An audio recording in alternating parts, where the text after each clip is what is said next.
Hello everyone, welcome back to 3 News Now. I'm Stephanie Haney. Thank you for being here for the top stories from WKYC.com and our WKYC app on this Wednesday, October 6th.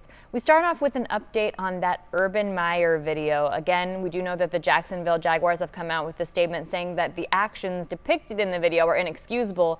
If you're not familiar for some reason, the video does show Urban Meyer getting close with a woman who is not his wife after he chose to stay in Ohio following the Jacksonville Jaguars' loss to the Cincinnati Bengals last week. Well, now he's explaining his decision to stay in Ohio, which many people in the sports industry, those who have coached, those who have played, those who cover sports, have talked about how unusual that was that he didn't travel back with the team. Well, now he is saying that he thought at the time that it was a chance for everyone to clear their head. He said this is a quote, "including myself with my family located where we were, to go spend a day or two with them and then get back because I knew I wanted the players to get out of Dodge too and clear their heads." Now, he did say that the decision to stay in Ohio following that loss was cleared by the general manager for the Jacksonville Jaguars, but he also said, knowing what he knows now, he may not have stayed in Ohio, which he said was to spend time with family. But of course, we have since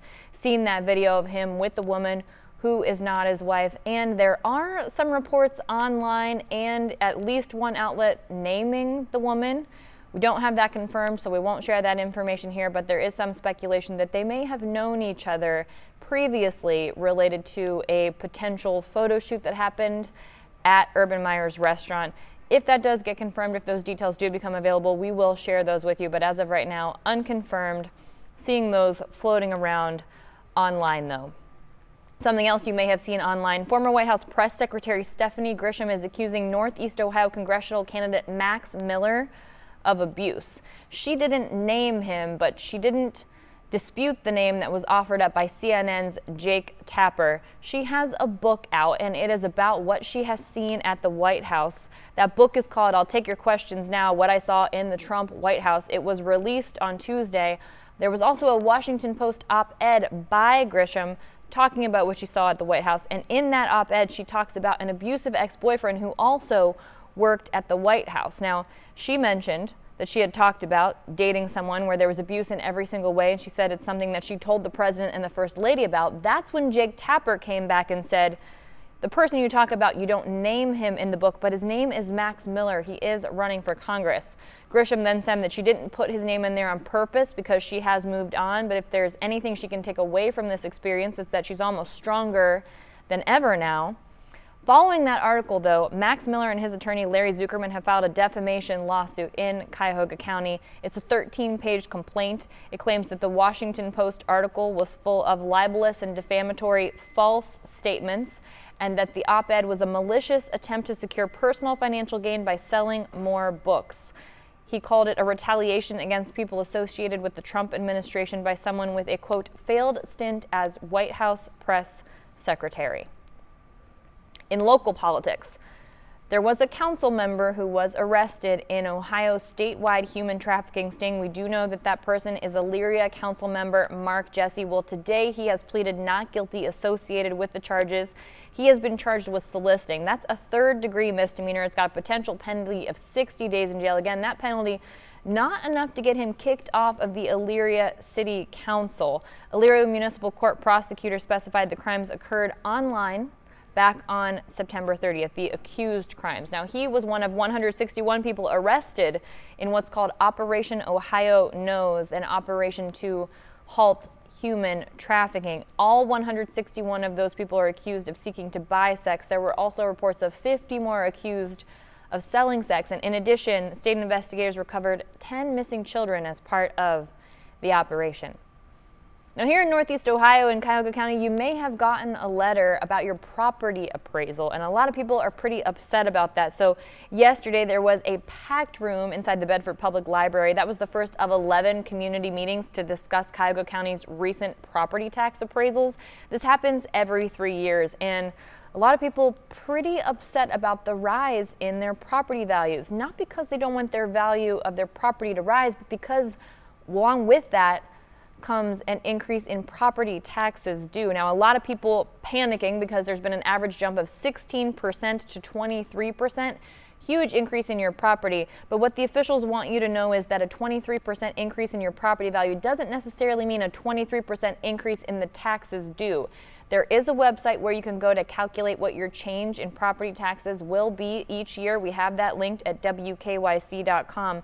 And again, if you did receive one of those letters that says your property value has increased, which is something that we have seen here in the midst of this pandemic, lots of increases in property values. The housing market extremely hot right now for sellers, difficult if you're a buyer, and apparently also difficult if you're just staying in your home and don't want to pay more property tax. So if that is you, there is an opportunity to appeal the valuation on your property. That starts next year in January.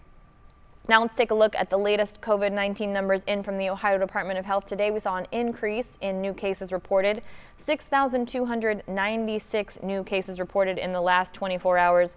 Right now there are 3,452 people who are currently hospitalized being treated for COVID-19. Out of those people being hospitalized, 967 of them are being treated in an intensive care unit.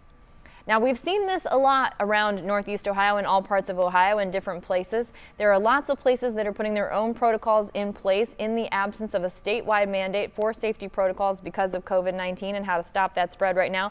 Rocket Mortgage Fieldhouse will now be outlining protocols for select events. So select events only at Rocket Mortgage Fieldhouse will require either proof of COVID-19 vaccination or a negative COVID test.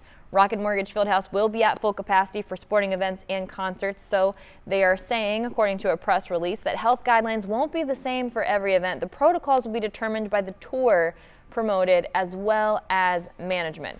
So if you are attending a specific event that requires these protocols, you're going to need to pay attention and know what you need to do.